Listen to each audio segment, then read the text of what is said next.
하나님이 여러분과 함께 하시기를 축복합니다.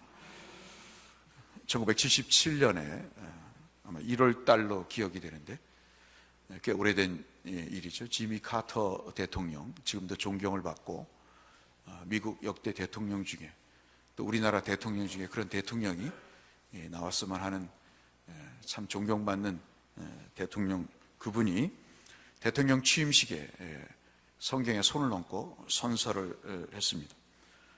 그리고 선서가 끝난 다음에 자기가 대통령 연설을 할 때 내가 조금 전까지 성경에 손을 얹고 선서를 했습니다. 그러면서 말문을 열기를 내가 성경 한 구절을 읽고 내가 대통령의 직무를 수행하렵니다 하면서 그 읽었던 성경이 오늘 미가서 6장 6절에서 8절의 말씀입니다. 본문은 여러분 아시다시피 구약의 핵심입니다. 축소판이라고 볼 수 있겠죠. 참 종교의 본질이라고 이렇게 볼 수 있겠습니다. 하나님이 사람에게 요구하시는 그런 요구사항을 우리에게 전해주시는 아주 핵심적인 내용이라고 볼 수 있겠습니다. 그래서 우리가 주보에도 기록해 드린 대로 참 세월이 지나가고 나이가 먹어갈수록 우리에게 가장 중요한 것은 본질이다 하는 것을 실감합니다. 껍질이 아닌, 겉모습이 아닌 본질이다 생각이 됩니다. 특별히 하나님께서 우리 속사람에 대한 그 은혜를 우리에게 말씀하시는 내용이 나이가 먹어갈수록 그렇게 귀담아 들리는, 그것은 참 은혜가 아닐 수가 없겠습니다. 오늘 본문의 내용은 북이스라엘과 남유다 두 나라에 왔다 갔다 하면서 하나님 앞에 예언을 했던 그런 사람들입니다. 특별히 미가 선지자는 북이스라엘의 멸망을 눈앞에 보면서 그 민족이 무너지는 것을 보고 예언을 했던 분이시죠. 예수님이 오시기 700년 전에 베들레헴에서 메시아가 탄생하실 것이다 하고 예언하신 그 유명한 선지자가 바로 미가 선지자입니다. 이 기간 중에 특별히 주님 오시기 약 한 700년 전, 그리고 한 600년 전에 북이스라엘의 극심한 우상 숭배를 통해서 하나님이 심판하실 것이니 돌이키라 하고 말씀을 했던 내용입니다. 참 여러 가지 하나님 앞에 큰 죄를 지었으면서도 그 내용에 대해서 별로 그렇게 반응이 없는 그런 때에 이 말씀을 전했습니다. 오늘 본문이 들어있는 6장의 말씀, 우리 성경 화면을 한번 보시면 한 3가지 정도로 이렇게 요약해서 볼 수가 있겠습니다. 6장 1절에서 8절이 사실 미가 선지자의 예언의 가장 큰 하이라이트라고 볼 수 있는데요. 그것을 이제 3등분으로 이렇게 한번 보시면 하나님이 이스라엘 백성들에게 소송을 거십니다.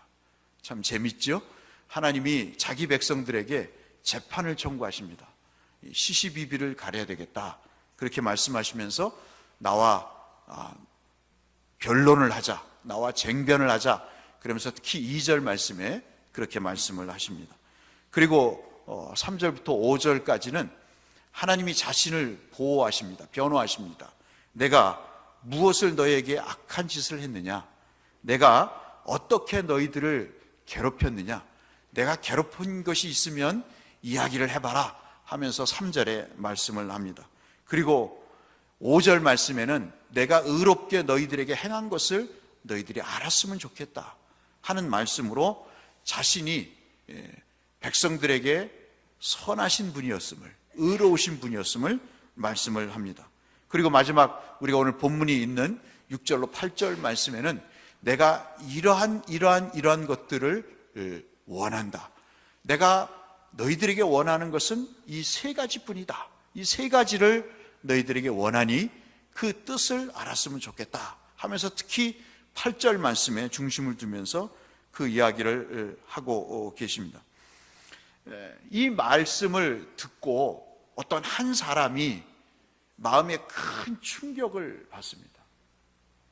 다른 사람들은 별로 그렇게 시큰둥하고 늘 전하는 선지자의 말이다 라고 생각을 하는 반면에 어떤 한 사람은 큰 마음에 뉘우침을 얻습니다. 그리고 그 마음에 괴로움과 돌이키겠다고 하는 의지를 갖게 됩니다. 내가 어떠한 희생을 치르고서라도 하나님이 이 미가 선지자를 통해서 말씀하시는, 하나님이 내게 원하시는 이 세 가지를 내가 하나님 아버지 앞에서 성실하게 수행하겠습니다. 나와 우리 백성들이 지은 죄가 어떻게 하면 사해질 수 있겠습니까? 라고 이 미가 선지자의 설교를 듣고 이야기를 하는 말씀이 바로 오늘 6절에서 7절까지의 말씀입니다. 그가 생각을 해봤습니다. 하나님, 내가 송아지를 드리면 좋겠습니까? 그때 당시에 가장 귀한 제물이었던 송아지를 제가 잡아서, 그것도 1년 된 송아지를 잡아서 제가 하나님 앞에 드리면 하나님이 나와 우리 민족의 죄를 용서해 주시겠습니까? 참 마음이 갸륵하죠? 그런 사람을 찾아보기 쉽지 않은데 그렇게 이야기를 합니다. 또 그것이 안 될 것 같으니까 뭐라고 이야기하냐면 7절 말씀에 보시면 천천의 수양, 천을 또 한 번 천을 곱한 수천 마리의 수양을 드리면 어떻겠습니까? 그러면 하나님 이 민족을 그리고 저를 용서해 주시겠습니까? 아니면 만만의 강물 같은 기름을 기뻐하시겠습니까? 짐승을 잡아서 기름을 하나님 앞에 태워드리는 제사의 방식이 있었거든요. 그것을 드리면 하나님이 기뻐하시겠습니까? 아니면 제 자식이 있습니다. 제 자식을 드리면 하나님이 그 모든 노여움에서 우리를 용서해 주시겠습니까?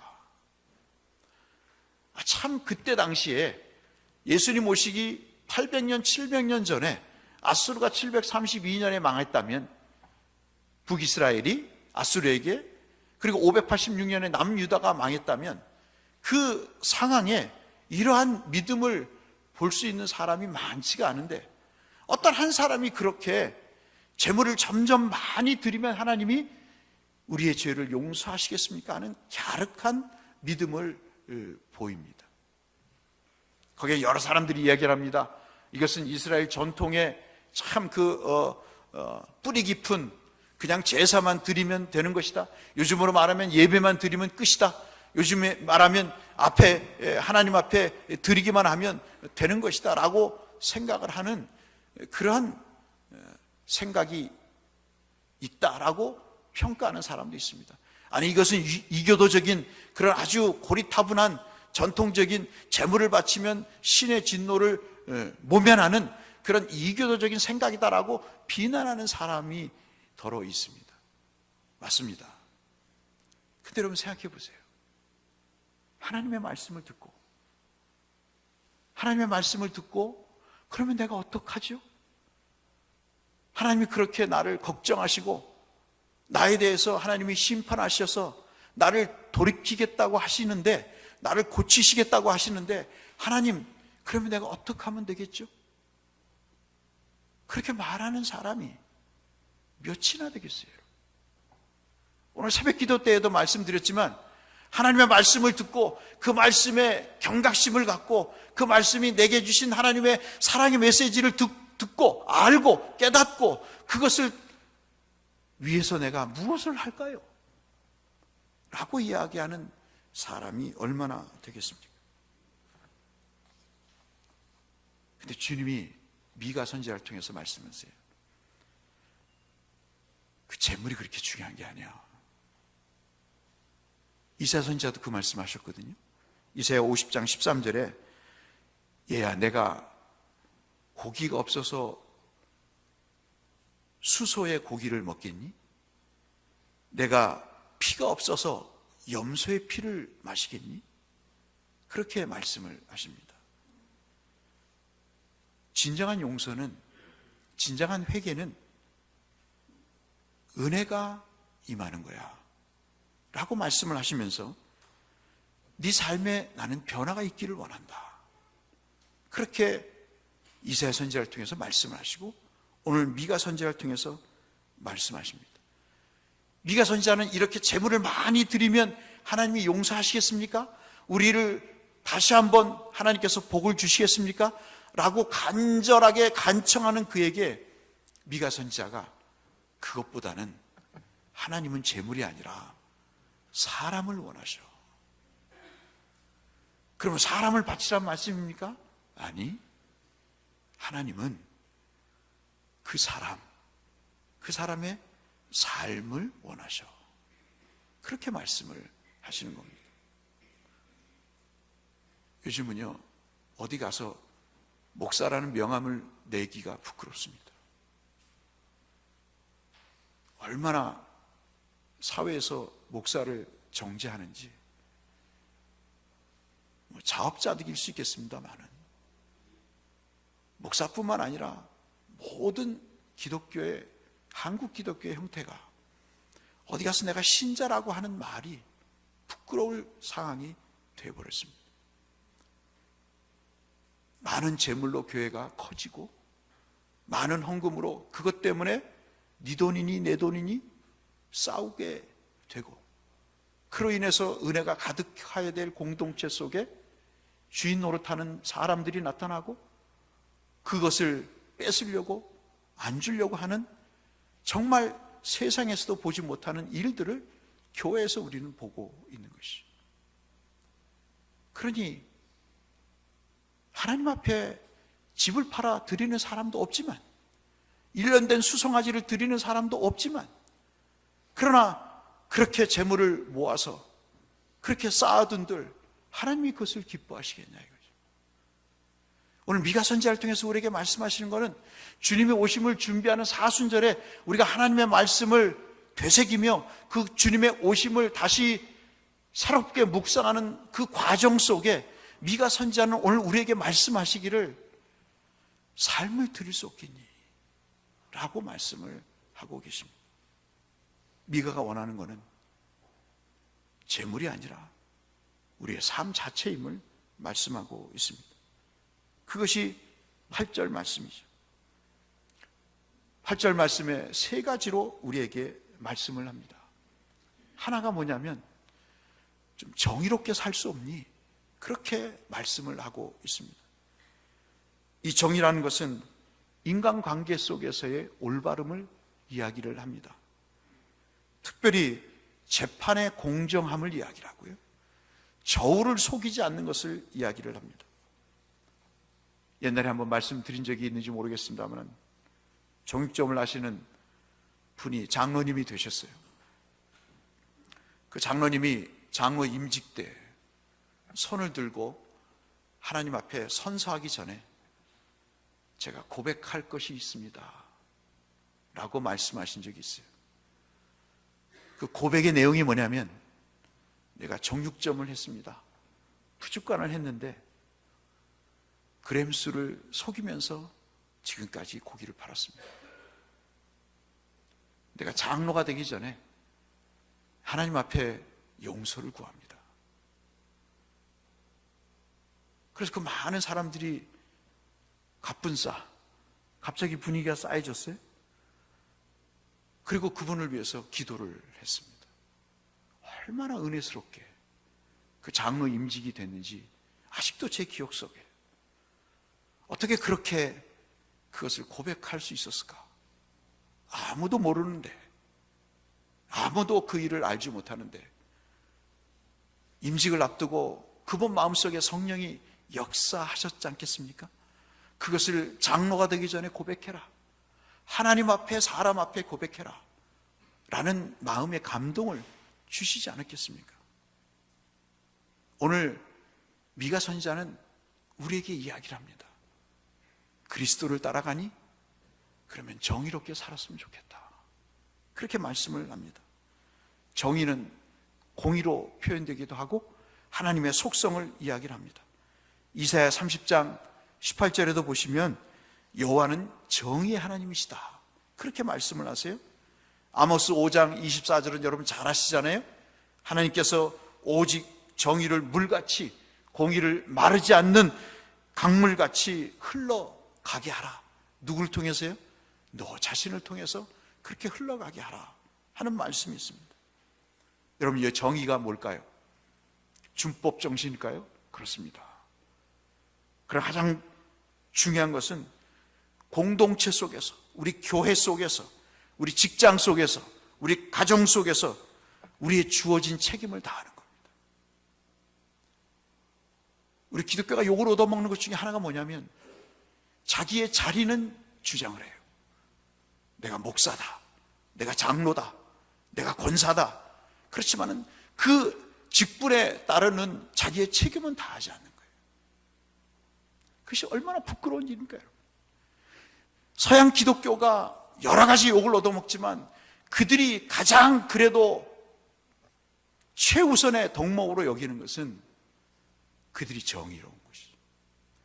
엉망으로 살아도 대통령은 거짓말해서는 안 된다는 것입니다. 그들의 일을 보면 정말 철저하게 자기의 주어진 시간에 일을 하죠. 어제도 어떤 젊은 애를 만나서 코스트코에 근무하는 친구를 만나서 얘기를 들어보니까 1분 일찍 퇴근하면 그 1분이라도 다 모아가지고 그 다음에 별도로 일을 시킨다고 하더라고요. 그러니 미국 사람들이 참 무섭잖아요. 오늘 정의는 내 삶에 주어진 일에 충실하게 사는 겁니다. 그 충성됨을 이야기하고, 또 하나는 상대방에 대한 연약함을 같이 감싸주는 것이 오늘 두 가지가 정의라고 말씀을 하고 있습니다.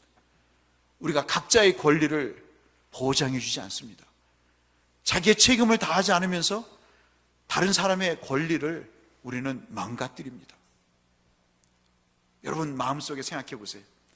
저 사람은 좀 어려운 사람, 저 사람은 내가 막대해도 되는 사람, 그런 마음이 없어야 되겠지만 사람은 악한 존재라서요, 어떤 사람에게는 굉장히 비굴해요. 근데 어떤 사람에게는 마치 똥마려운 강아지같이 길을 못 펴요. 특히 저 시골에 가면 그런 일들이 아주 비일비재해요. 옛날에 제가 살던 목동에도 그랬어요. 뭐 행색계나 하는 사람은 어디 가나 거드름을 피우는데 가난하게 사는 사람은 그 사람 앞에 가면 그냥 작아지는 모습을 보고 참 인생 저래야 되는가 하는 생각을 갖게 됩니다. 사랑하는 성도 여러분, 정의라고 하는 것은 내 책임을 다하는 것이고 상대방의 권리를 존중해 줄 줄 아는 것입니다. 이런 하나님의 속성인 정의의 은혜가 우리에게 충만하시기를 주의 이름으로 축원합니다. 예레미야 선지자는 그래서 이야기를 합니다. 이웃들 사이에 정의를 행하라. 이방인과 고아와 과부를 압제하지 말라. 무죄한 자의 피를 흘리지 않게 하라. 욥은 욥기 29장에서 그러죠. 부르짖는 빈민과 도와줄 자 없는 고아를 자신이 건졌다고 이야기합니다. 빈구한 자의 아비가 되었다고 이야기합니다. 생소한 자의 일을 사실하여 주었으며 불의한 자의 어금니를 꺾고 그 이 사이에 겁탈한 물건을 자기가 빼서 다시 돌려줬다, 그렇게 이야기를 하고 있습니다. 당시 미가 선지자가 활동했던 시기는 한국 사회처럼 정의롭지 못한 사회였습니다. 그래서 미가서 우리가 돌아가서 한번 읽어보시면 2장과 3장을 보시면 정의를 행하지 않는 이스라엘 백성들을 고발을 합니다. 야곱의 우두머리들이 이스라엘의 통치자들을 들으라, 그렇게 말씀하시면서 정의를 아는 것이 너희의 본분이 아니냐, 그렇게 얘기를 합니다. 선을 미워하고 악을 기뻐한다고 고발하고 있습니다. 꼭 우리 사회와 비슷하죠? 내 백성의 가죽을 벗기고 그 뼈에서 살을 뜯어서 그들의 살을 먹으며 그 가죽을 벗기고 그 뼈를 꺾어서 다지기를 냄비와 솥 가운데 고기를 담는 것 같이 한다고 이야기하고 있습니다. 강한 자들이 약한 자들, 이방인들, 지금도 기억이 생생해요. 서양 친구들이 얼마나 유색인종들을 멸시하는지요. 카페를 가도 이번에 남아공을 갔더니 카페를 가는데 백인 여자애가 웨이트레이스가 인사를 하더라고요. 그러더니 옆에 있는 흑인 그 종업원에게 쿡 찌르면서 네가 가서 서빙하라고. 그런데 자기 백인들이 오니까 아주 반색을 하면서 커피 서빙을 하더라고요. 옛날에는 화장실이 달랐어요. 교회도 흑인이 들어가는 문이 따로 있고 백인이 들어가는 문이 따로 있었습니다. 이게 아파르테이트. 아마 그들 마음속에 얼마나 뿌리 깊은 그러한 못된 일들이 심지어는 교회에서까지 이루어지는지. 그러니 그 교회가 무슨 사회를 향해 복음을 전하며 그 영향력을 행사할 수 있겠습니까? 이 유대인들은 자기 종족이 아니면 개 취급한 것을 여러분 아시잖아요? 과부와 고아들은 인간 취급을 하지 않았습니다. 얼마나 중상모략을 하고 공정한 재판을 부정한 재판으로 만들고 인신매매와 사기꾼과 그리고 부패한 사회상을 보여줬는지 정말 여러 개 이야기를 해도 끝이 없는 그런 상황입니다. 우리가 자칫 잘못하면 실수를 범할 것이 있습니다. 그게 뭐냐면 은혜면 좋다 하는 것입니다. 여러분 꼭 기억하십시오. 은혜 있는 곳에는 그 은혜가 은혜답게 느껴지는 그 하나의 과정이 있습니다. 그게 뭐냐면 바로 정의입니다. 은혜가 있는 곳에 정의가 있는 것이죠. 여러분 성경책 끼고 밖에 나가서 주차할 때 욕설을 하고 이놈저놈 하면서 따지고 너 밖으로 나와 하고 남의 유리창을 깨듯이 주먹질을 하고 발길로 걷어차는 그 모습은 저 강남의 어떤 교회의 모습만이 아니죠. 오늘 우리에게 하나님께서 경고하시는 메시지일 수도 있습니다. 은혜가 있는 곳에 정의가 있는 줄로 믿습니다. 저와 여러분이 사는 삶에 은혜로 구원을 받았다면 그 삶도 정의롭게 돼야 된다는 것이 오늘 미가 선지자의 말씀입니다. 두 번째, 정의롭게 살았으면 좋겠다 하는 그런 말씀과 더불어서 두 번째가 인자를 사랑했으면 좋겠다 하는 말씀입니다. 여러분 많이 들어보신 헤세드라는 말씀이죠. 이웃을 향한 긍휼을 이야기합니다. 자비를 이야기를 합니다. 호세아 선지자가 외쳤던 것이 바로 그것이죠. 너희의 인애가 구름같이 쉬 없어지는구나. 이슬같이 사라지는구나. 뭐 봤는데 하나님의 백성을 보니까 인애가 전혀 없는 것을, 사랑이 전혀 없는 것을 보게 되죠. 인간관계 이것을 적용하면 어떤 것입니까? 열심히 충성을 다해서 성실하게 어떤 한 사람을 사랑하는 것입니다. 내게 좋게 해줄 때 사랑하고 나와 마음이 틀어지면 원수같이 대하는 그러한 동물적인 사랑이 아니고 좋든 싫든 그를 위해서 어떻게 하면 내가 사랑할 수 있을까 하는 생각을 갖고 그들에게 충성을 다해서 성실하게 대하는 것이 오늘 인자의 사랑이라고 말씀하고 있습니다. 그래서 야고보 사도는 야고보서 1장 27절에 하나님 아버지 앞에서 정결하고 더러움이 없는 경건은 곧 고아와 과부를 그 환난 중에 돌보고 자기를 지켜 세속에 물들지 않으려는 것이다 라고 말씀을 하고 있습니다. 주님이 말씀하시죠. 누가복음 6장 32절에 얘들아 너희가 만일 너희들이 사랑하는 사람만 사랑하고 그들을 위해서 니들이 최선을 다한들 무슨 칭찬이 있겠니? 너희들이 좋아하는 사람들끼리 좋아하고 너희들이 원하는 사람들끼리 원하면 무슨 칭찬을 받겠느냐? 죄인들도 자기를 사랑하는 자를 사랑하느니라 그렇게 말씀을 하고 있습니다. 그래서 히브리서 13장 16절에 오직 선을 행함과 서로 나누어지기를 잊지 말라. 하나님은 이 같은 제사를 기뻐하시느니라. 새벽기도 때 말씀을 드렸습니다마는 여러분 나중에 내년부터 한번 시행해 보려고 합니다마는 제가 어제 하나님 앞에 참 회개를 했어요. 여러분 더러 신방을 다녀보니까 이 사순절에 금식하시는 분들이 계시더라고요. 옛날에는 고기를 먹지 않았습니다. 사순절 기간 동안에. 그러나 지금은 시대가 변했으니까 그렇다고 치지만, 여러분 한 끼라고 하도 한번 금식을 해보세요.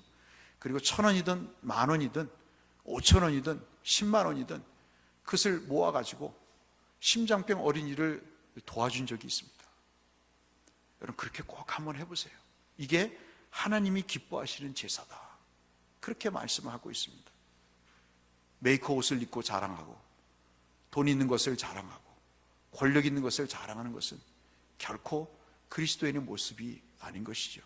오늘 주님은 우리에게 말씀하십니다. 인간관계를 맺고 있니? 그러면 그 인간관계를 맺고 있는 사람들끼리 화목하라고 말씀합니다.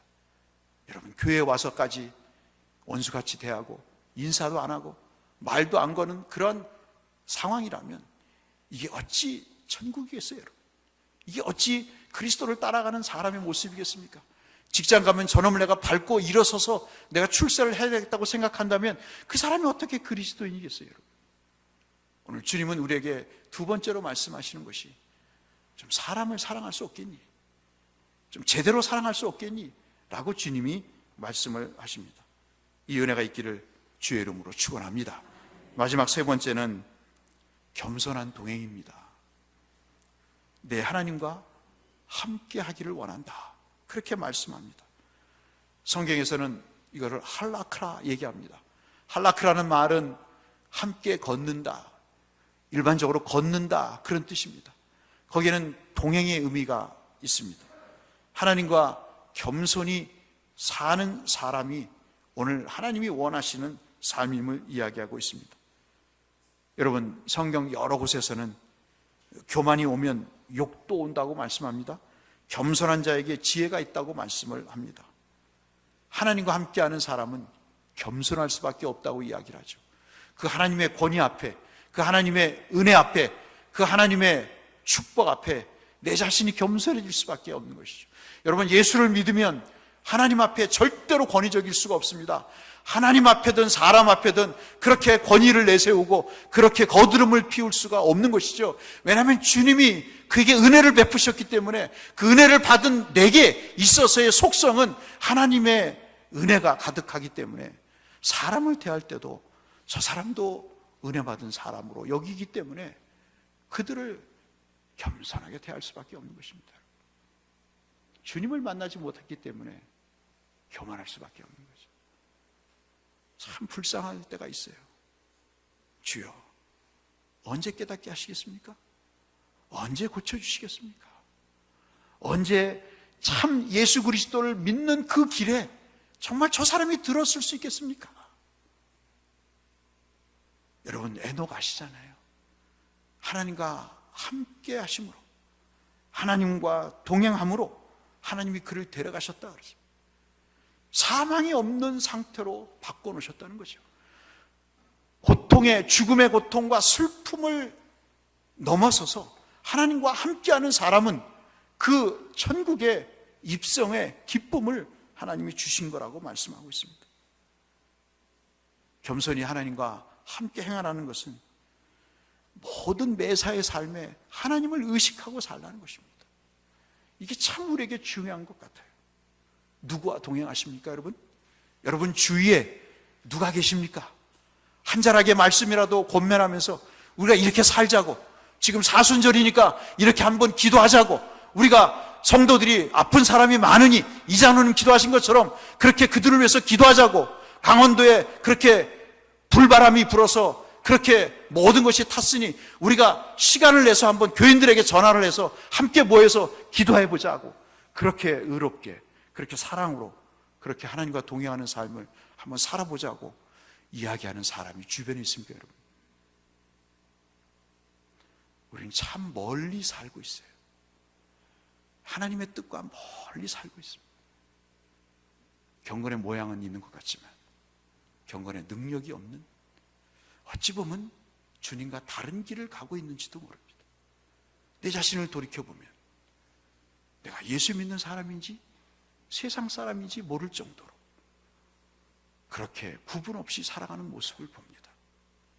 주님은 우리를 위해서 십자가를 지셨어요. 하나밖에 없는 목숨을 주셨습니다. 그 주님이 우리에게 모든 것을 쏟아 주셨어요. 그러니 우리가 할 일은 정의롭게 사는 겁니다. 주님처럼. 우리는 사랑하며 사는 겁니다. 주님처럼. 우리는 하나님과 동행하는 삶을 삽니다. 예수 그리스도가 하나님과 함께 그렇게 하셨듯이요. 오늘 저는 세 가지를 말씀을 드렸습니다. 저를 위해서도 기도해 주세요. 정의롭지 못한 목사를 위해서, 사랑이 없는 목사를 위해서 기도해 주세요. 하나님과 동행하지 못하는 구석이 있다면 저를 위해서 기도해 주세요. 그리고 여러분 각자를 위해서 한번 기도해 주세요. 우리가 정말 2019년도에는 주님이 나를 부르시기 전까지 내가 신앙의 철이 들고 내가 하나님의 뜻을 따라 살겠다고 다짐하는 해가 되게 해달라고 우리 한번 같이 기도하고 같이 은혜를 나눴으면 좋겠습니다. 옆에 분들하고 한번 인사하실까요? 이 삶을 위해서 나를 위해서 기도해 주시겠습니까? 한번 인사하시죠.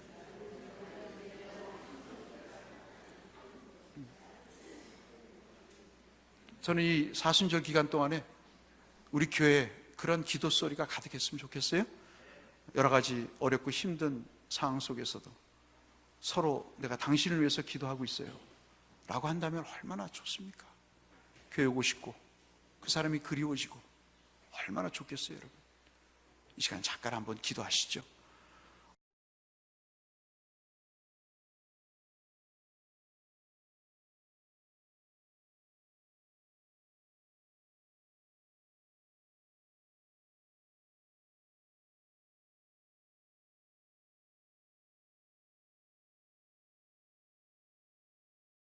이 말씀을 듣고 저와 여러분에게 어떠한 마음이 드십니까? 우리가 정의롭게 살지 못한 부분이 있습니까? 살아가지 못하고 아직도 증오의 칼을 품고